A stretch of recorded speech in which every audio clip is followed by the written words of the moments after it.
अस्सलाम वालेकुम, आप देख रहे हैं लॉयर्स टीवी। मैं हूं असलम परवेज़ एडवोकेट। नाज़रीन, आज हम गुफ्तगू करने जा रहे हैं कि हम why delaying justice in our court, ये अदालतों में इंसाफ क्यों देर से हमें मिलता है। इस सिलसिले में हमारे एक नहायत ही सीनियर एडवोकेट हैं, कौंसिल हैं, लॉयर हैं, रिस्पेक्टेड फ्रेंड सरकार उद्दीन, ये पार्लियामेंटेरियन भी रहे हैं साबका दौर में। ये इस सिलसिले में इंशाल्लाह ताला हम होप करते हैं कि आप लोगों की रहनुमाई कर पाएंगे और हमारी भी रहनुमाई कर पाएंगे कि why delaying justice in our judiciary system. Sir बिस्मिल्लाह। जी जनाब, अस्सलाम वालेकुम। देखें, मेरे अपने तजर्बे के मुताबिक अदालतों में सही बात तो यह है कि डिले नहीं होता। एक प्रोसीजर है, उसको अडॉप्ट करना पड़ता है और उसी के तहत मामलात हल होते हैं, उसी के तहत मामलात चलते हैं। वजह यह है कि आप पहले तो केस दाखिल करेंगे, उस केस की सर्विस होगी। अब सर्विस में जो है आप अदालत ये हुक्म देती है कि साहब TCS एक भेजें, एक डॉग के ज़रिए जो है इंटीमेट करें पार्टी को जिस पर आपने केस किया है। उसके बाद फिर वो बैलिफ जाता है, वो तामील कराता है। बैलिफ कभी कभी ये रिपोर्ट देता है कि साहब मैं गया और वो जगह जो थी बंद मिली। अब अदालत कहती है कि दोबारा कराएं। फिर उसके बाद पेस्टिंग का एक सिलसिला चलता है, फिर एक पब्लिकेशन होती है। अब बताइए कि अभी तो अदालत ने केस चलाया ही नहीं था, इसी में इतना टाइम लग जाता है। अब सर्विस अगर हेल्ड गुड हो गई, ठीक, यानी पब्लिकेशन तक बात जाती है, सर्विस हेल्ड गुड हो गई, तो अब उसके बाद अदालत कहेगी ठीक है भाई, अदर साइड को जवाब दावा देना है, यानी रिटन स्टेटमेंट। अब वो रिटन स्टेट के लिए टाइम, फिर डेट पड़ गई। ठीक, या तो पार्टी खुद आएगी, वो कहेगी साहब मुझे वकील करना है, फिर डेट हो गई। या वकील साहब आएंगे, वो कहेंगे साहब मुझे कॉपी नहीं मिली है।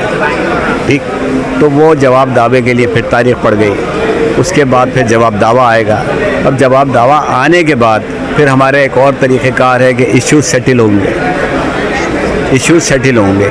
इश्यूज़ ये बात लोगों की समझ में तो नहीं आता, लेकिन इश्यूज़ जो है तनक़ीहात है। तनक़ीहात भी बड़ा मुश्किल लफ्ज़ है, और मैंने जो है इसको वजाहत के लिए, समझाने के लिए ये कहा है, जिस तरह से मकान बनता है उसमें पिलर खड़े होते हैं। आम तौर पर 120 गज़ के मकान में 14 पिलर होते हैं। तो इसी तरीके से केस जो है उसके भी पिलर हैं।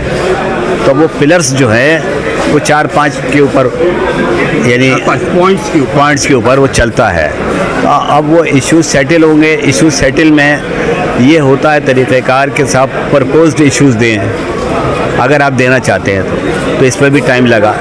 जब दोनों के इश्यूज़ आ जाते हैं फिर अदालत इश्यूज़ सेटल करती है। अब अदालत ने इश्यूज़ सेटल कर दिए तो उसमें ये डायरेक्शन होती है कि विदिन 7 डेज़ आप लिस्ट ऑफ विटनेसेस दें और लिस्ट ऑफ डॉक्यूमेंट दें। जब ये दे दिए जाते हैं फिर उसके बाद यानी एग्ज़ामिनेशन इन चीफ, यानी बयान। अब बयान में यह है कि चाहे तो आप लिख के बयान दे दें, अगर बयान लिख के दे दिया है तो फिर उसके ऊपर क्रॉस एग्ज़ामिनेशन एक पार्टी का हो गया, यानी पहले प्लेंटिफ का होगा, फिर उसके बाद डिफेंडेंट का होगा, तो इसमें भी टाइम लगेगा। अब इश्यूज़ के बाद यानी बयान, इश्यूज़ तो सेटल हो गए। अब बयान के बाद यानी क्रॉस भी हो गया, बयान भी हो गया, फिर दूसरी पार्टी का यही प्रोसीजर अडॉप्ट करना पड़ेगा, बयान का, क्रॉस का। होता क्या है कि कभी कोर्ट में अगर स्ट्राइक हो गई, अगर हो गई तो फिर क्या हुआ कि डेट पड़ गई। कभी जज साहब हैं, इंसान हैं, उनको भी परेशानी होती है, या कोई काम होता है, जज साहब छुट्टी पर हैं, मौसम की ख़राबी हो गई, कोई वजह है, तो फिर वो डेट पड़ गई। तो इस तरह से थोड़ा सा टाइम, लेकिन वो इंटेंशन तो नहीं है ना, इंटेंशन ही नहीं है, उसमें कोई इंटेंशन नहीं है, लेकिन इतना काम ज़्यादा होता है कि ये तमाम प्रोसीजर को अडॉप्ट करना पड़ता है, चलाना पड़ता है। उसके बाद फिर जब दोनों पार्टीज़ के बयान भी हो गया, क्रॉस भी हो गया, तो फिर वो आ जाता है, यानी किस पॉइंट पे आ जाता है। अब आर्गूमेंट आ गया, फाइनल आर्गूमेंट। Final argument. अच्छा, कभी कभी ऐसा होता है कि इसी मुकदमे के दौरान में कुछ इंटरलोकेटरीज एप्लीकेशन हैं, तो पहले उन्हें सेटल करना पड़ेगा, तो वहाँ भी टाइम लगे, उस पर ऑर्डर भी होगा, उसमें शायद अपील भी हो सकती है। अगर ना भी हो तो फिर अब फाइनल आर्गूमेंट है, तो फाइनल आर्गूमेंट के बाद फिर डिसीजन हो जाता है। अब डिसीजन होने के बाद ये नहीं कि मामला हल हो गया, अभी एग्जीक्यूशन दाखिल करना पड़ेगा। एग्जीक्यूशन में भी वही तरीक़ेकार है जो केस में आपने एडॉप्ट किया था। उसके बाद एग्जीक्यूशन के बाद ये यानी एग्जीक्यूशन में या तो एग्जीक्यूशन फुलफिल होगा या एग्जीक्यूशन से पहले वो अपील में चला जाएगा। ठीक, तो ये इस तरीके से डिले होता है। अदरवाइज ना जजेस और ना ही वकील डिले नहीं करते। एक प्रोसीजर है, उनकी इंटेंशन डिलेइंग की नहीं होती। देखिए, डिले क्यों करे? वकील को एक काम मिल गया तो वो तो चाहेगा कि मुझे फीस मिल गई है और इसको मैं अपने तौर पे खेल दूंगा, अपने तौर पे मैं इसको चला के जान छोड़ाऊंगा। जल्दी से एक केस से फारिग हो तो दूसरा केस। तो इसलिए डिले तो नहीं होता। डिले जो है कुछ हालात हैं, वाक़यात हैं, एक प्रोसीजरल मामलात हैं, तो इसी वजह से डिले होता है। मेरा ख्याल है कि जो हमारा पॉइंट था वो मैंने बहुत ही अच्छी तरीके से वजाहत कर दी। सर, इसका मतलब ये भी जो आपने भी जो एक एक बात को खोल करके क्लियर किया है, तो ये सिस्टम की कमज़ोरी से भी होता है ना कि डिले जो सर्विस गुड हेल्थ, इसमें इतना एक बड़ा लंबा वक्फा हो जाता है, वक्त लग जाता है।